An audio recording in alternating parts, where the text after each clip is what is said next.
വെച്ചിട്ട്. എല്ലാ വീഡിയോയില് കാണിക്കുന്നുണ്ടല്ലോ, അപ്പൊ ഇതും കൂടി കാണിക്കാലോ. ഏത്? നിങ്ങളുടെ റിയൽ ലൈഫ് ഫുള്ള് വീഡിയോയില് കാണിക്കുന്നില്ലേ, റൊമാൻറ്റിക് വീഡിയോയില് കാണിക്കുന്നില്ല. ആവശ്യമുള്ളത് മാത്രം കാണിച്ചാൽ മതിയല്ലോ. അത് പറഞ്ഞ എന്താണ്? കാണിക്കാത്തിട്ടിട്ടേ പ്രശ്നം, അതും കൂടി അതിനത് വലിയ പ്രശ്നം. അതൊക്കെ നമ്മളെ പേഴ്സണൽ അല്ലേ. സിനു എന്താ പറയാ, ഇക്കാക്ക് റൊമാൻസ് ഉണ്ടോ?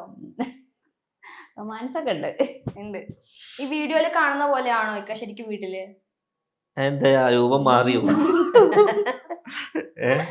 വീഡിയോയില് വർത്താനം പറയും, വീട്ടിലല്ലാണ്ട് വർത്താനം പറയില്ല. ആ ഒരു വ്യത്യാസമുള്ളൂ. ആ ഒരു വ്യത്യാസമുണ്ട്. ഇപ്പൊ നന്നായിട്ട് സംസാരിക്കുന്നുണ്ടല്ലോ.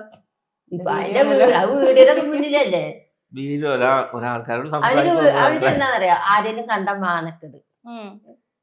ഒരാളെ മൂത്തോക്ക് വർത്താനം പറയില്ല.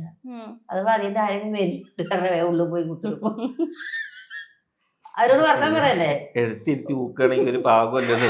പിന്നെ ഇത് നോണയാണെന്ന് പറയാൻ പറ്റൂല. ഒന്ന് ഉമ്മ ഒന്ന് ഭാര്യയാണ്. ആരോട് എന്ത് പറയണ്ടേ, എന്തോ പറഞ്ഞോട്ടെ. അതൊക്കെന്താ അല്ല ഗമേന്നല്ല, പൊതുവെ ചെറുപ്പം മുതലേ തന്നെ അങ്ങനെയാണ്. ഒരാളോടൊക്കെ സംസാരിക്കാൻ എനിക്ക് ഭയങ്കര മടിയാണ്. ചിലവരങ്ങനെയല്ല ഉണ്ടാവുക. അത് ചിലര് ബന്ധുക്കാരൊക്കെ കേറി വരുമ്പോ അപ്പൊ എന്താ പുറത്തിറങ്ങാത്ത, ഇപ്പൊ കക്കൂസ് പോയാ ഒരു പോകോളാണ്. അങ്ങനെയൊക്കെ ഒരു സ്വഭാവം ഉണ്ട് കേട്ടോ. ഉണ്ട്.